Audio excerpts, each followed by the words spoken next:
o que torna uma pessoa inteligente e como sabemos se somos realmente inteligentes. Estas são algumas das perguntas que provavelmente já fez a si próprio. Parece que todos nós já estivemos numa situação em que alguém subestimou a nossa inteligência.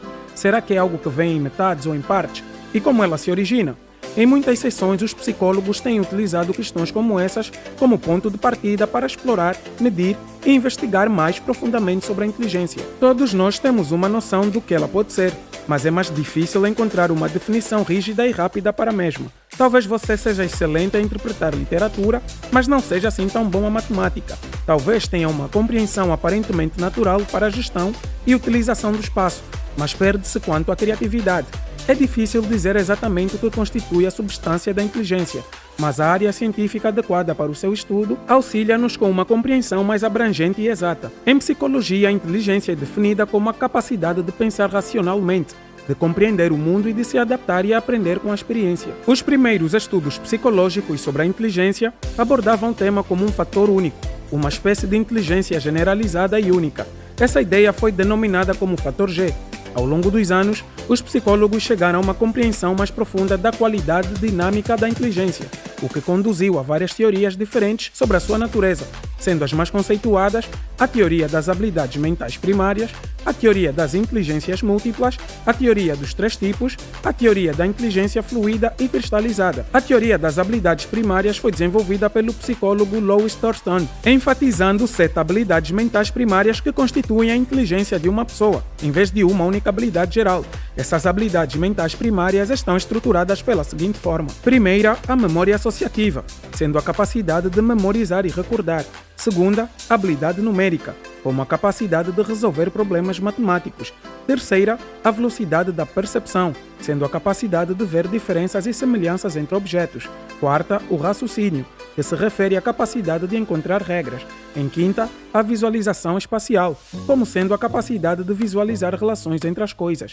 Sexta, a compreensão verbal, que é a capacidade de definir e compreender as palavras. E por último, a fluência de palavras, referente à capacidade de produzir palavras rapidamente. Esta teoria teve um grande impacto no campo da psicologia cognitiva e influenciou o desenvolvimento de diferentes abordagens para medir a inteligência. Entre as ideias mais recentes sobre a inteligência está a teoria das inteligências múltiplas de Howard Gardner. Ele propôs que o teste de QI tradicional não descreve de forma completa e precisa as habilidades de uma pessoa, e propôs 8 inteligências diferentes com base em habilidades que são valorizadas em várias culturas e que se expressam em várias áreas da nossa vida, sendo a inteligência corporal sinestésica, que se refere à capacidade de controlar os movimentos do corpo e manipular objetos com habilidade, a inteligência interpessoal, que se refere à capacidade de detectar e responder adequadamente aos humores e às motivações e os desejos dos outros. A inteligência lógico-matemática, definida como a capacidade de discernir e interpretar padrões lógicos ou numéricos. A inteligência musical, referente à capacidade de produzir e apreciar ritmo, sons ou a música em geral. A inteligência naturalista, sendo a capacidade de reconhecer e categorizar animais, plantas e outros objetos na natureza. A inteligência linguística verbal, que são as habilidades verbais bem desenvolvidas, a sensibilidade aos sons, aos significados e ritmo das palavras. E por último, a inteligência visual espacial, que se define como sendo a capacidade de pensar em imagens e visualizar de forma precisa e abstrata.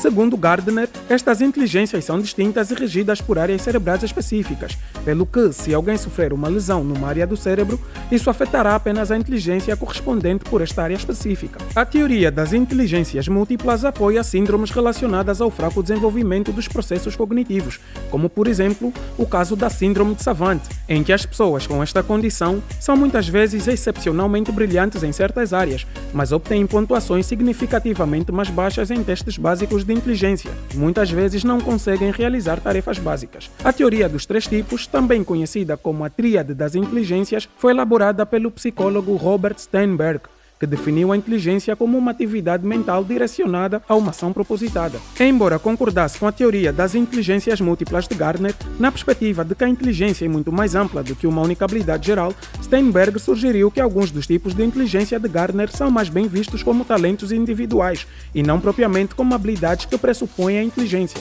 Assim, Steinberg propôs o conceito de inteligência bem-sucedida, que envolve 3 fatores constituídos pela inteligência analítica, sendo a capacidade de avaliar informações e resolver problemas, a inteligência criativa, como a capacidade de criar novas ideias, e a inteligência prática, que se refere à capacidade de se adaptar a um ambiente em mudança. A teoria da inteligência fluida versus a inteligência cristalizada é de autoria dos psicólogos Raymond Cattell e John Horn, e sugerem que o ser humano está dotado de diferentes habilidades que interagem e trabalham em conjunto para produzir 2 formas de inteligências, a fluida e a cristalizada. A inteligência fluida envolve a capacidade de resolver novos problemas sem depender do conhecimento de experiências anteriores. É considerada independente da aprendizagem, da experiência e da educação. Exemplos do uso da inteligência fluida incluem resolver quebra-cabeças e usar estratégias de resoluções de problemas, lógica e etc.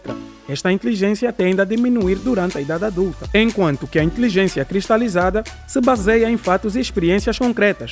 Ela envolve o conhecimento que vem da aprendizagem anterior e as experiências passadas. Os autores afirmam que este tipo de inteligência tende a aumentar com a idade. Outra teoria, não menos importante, se refere à teoria da inteligência emocional, que foi sendo estudada por maior parte dos psicólogos cognitivos, mas com maior abrangência no final dos anos 80 pelos psicólogos Peter Salovey e John Mayer, afirmando que este tipo de inteligência envolve a capacidade de perceber cuidadosamente, de avaliar e de expressar emoções, a capacidade de perceber ou gerar sentimentos quando eles facilitam o pensamento, a capacidade de compreender a emoção e o conhecimento emocional, e a capacidade de controlar emoções para promover o crescimento emocional e intelectual. Embora a inteligência seja um processo mental e imaterial, ela pode ser quantificada por meio de testes elaborados pela psicometria, que é um ramo da psicologia que se dedica à medição de processos psíquicos. Um dos testes mais conhecidos é o coeficiente de inteligência, que foi inicialmente desenvolvido pelo psicólogo e pedagogo Alfred Binet. Ele envolve fatores que medem a inteligência das pessoas com base nos resultados dos testes específicos.